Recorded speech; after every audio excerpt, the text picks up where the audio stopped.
অত্যন্ত আনন্দের সঙ্গে জানাচ্ছি যে ওয়ালটনের নিজস্ব সর্বাধুনিক ম্যানুফ্যাকচারিং প্ল্যান্টস এ উৎপাদিত আন্তর্জাতিক মানের 50,000-এরও বেশি industrial materials, components, testing lab ও ফ্যাসিলিটি দেশি বিদেশি শিল্প উদ্যোক্তা ও ক্রেতাদের নিকট তুলে ধরার লক্ষ্যে দেশে দ্বিতীয়বারের মতো আয়োজন করা হচ্ছে 3 দিনব্যাপী অ্যাডভান্স টেকনোলজি সলিউশন বা ATS এক্সপো 2024।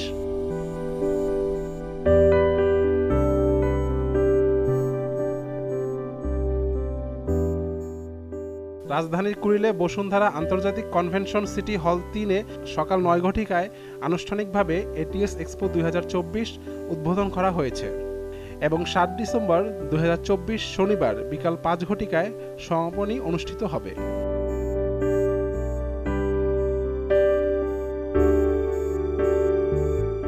গণপ্রজাতন্ত্রী বাংলাদেশের অন্তর্বর্তীকালীন সরকারের অর্থ ও বিজ্ঞান ও প্রযুক্তি মন্ত্রণালয়ের উপদেষ্টা doctor Salauddin Ahmed ATS expo 2024-এ উদ্বোধনী অনুষ্ঠানে প্রধান অতিথি হিসাবে উপস্থিত থাকার সদয় সম্মতি জ্ঞাপন করেছেন।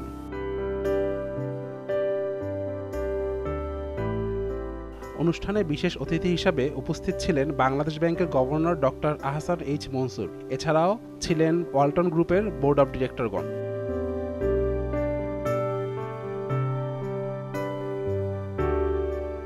বাংলাদেশের আমাদের যে বিশেষ করে এমপ্লয়মেন্ট ফিল্ড, এখানে প্রায় 11-12 কোটি মানুষ কাজ করে, তার মধ্যে মাত্র 15 লক্ষ লোক সরকারি চাকরি করে।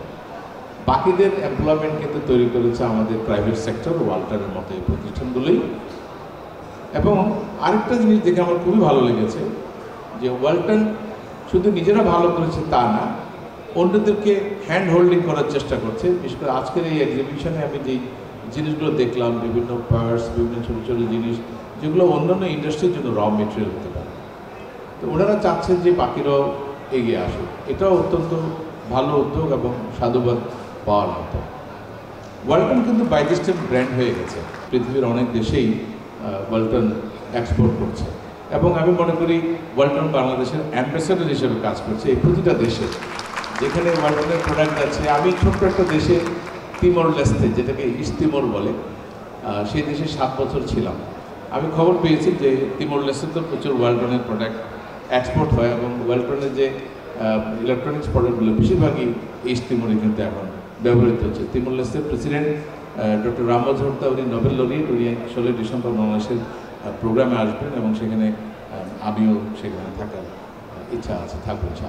এই মেলাটা আমার সত্যি আমি খুব খুব আমার ভিতর থেকে চিন্তা করে মেলাটার আয়োজনকে আমি আমাদের বোর্ডকে বুঝিয়ে উৎসাহ দিয়ে এটাকে আয়োজন করাইছিলাম প্রথমবার গত বছর।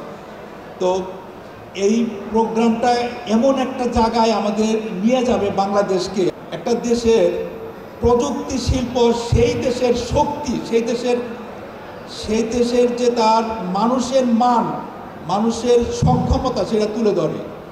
আমাদের এই প্রযুক্তি শিল্প, আমাদের এই গর্বের যে একটা বিষয়, সেটা শুধু ওয়ালটনের না, আমি বলবো সারা বাংলাদেশের। আমি আপনাদেরকে আশ্বস্ত করতে চাই, ওয়ালটনের এমন সক্ষমতা আছে, ইনশাআল্লাহ আমরা পৃথিবীর সেরা প্রোডাক্ট বাংলাদেশে বানাবো। ATS ফেয়ার করার উদ্দেশ্যটা কি?